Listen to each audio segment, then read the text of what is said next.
Semanten mugi-mugi Gusti Allah parang wangsulan idir sam berkuarasan nggih paring sandang kelampangan slamet sak ngajenge sak wingkinge nggih nyuwun slamet serinten sedalune pindhahipun malih kajate Pak Mantri Dalas Destapipun niki caos hormat dayang kumara desa ingkang rumeksa wana mbrabuhan sak kukuban sedaya katuran hormat nggih semanten mugi-mugi Gusti Allah paring wangsulan idir slamet seger kuarasan nggih paring sandang kelampangan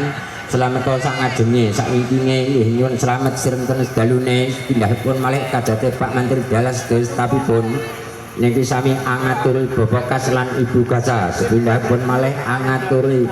cikal bakalan akal bakal sedaya katuran hormat inggih semanten mugi-mugi Gusti Allah paring wangsulan idi rahing slamet seger warasan nggih paring sandang kelambangan selamat sak ngajenge sak wingkinge nggih nyuwun slamet sirenten sedalune sepindhahipun malih angaturi wiwitan lan pokasan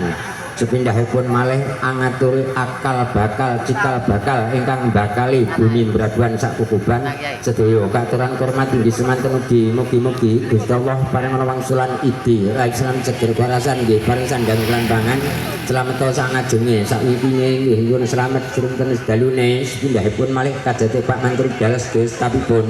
ngatur hormat surya sasi rina wengi taun wingi dinten 7 pekenan gansal jangkepe dinten minggu kliwon sak teruse sedaya katuran hormat inggih semanten mugi-mugi Gusti Allah parang wangsulan idiran sang seger warasan nggih paring sandang kelambangan slamet sak ngajenge sak wingkinge nggih nyuwun slamet sirenten sedalune nyuwun slamet sak batahe nyuwun slamet sak rujo gadane sedaya mugi-mugi dipun astakaken para bapak-bapak ingkang katuran wonten ing mriki sedaya.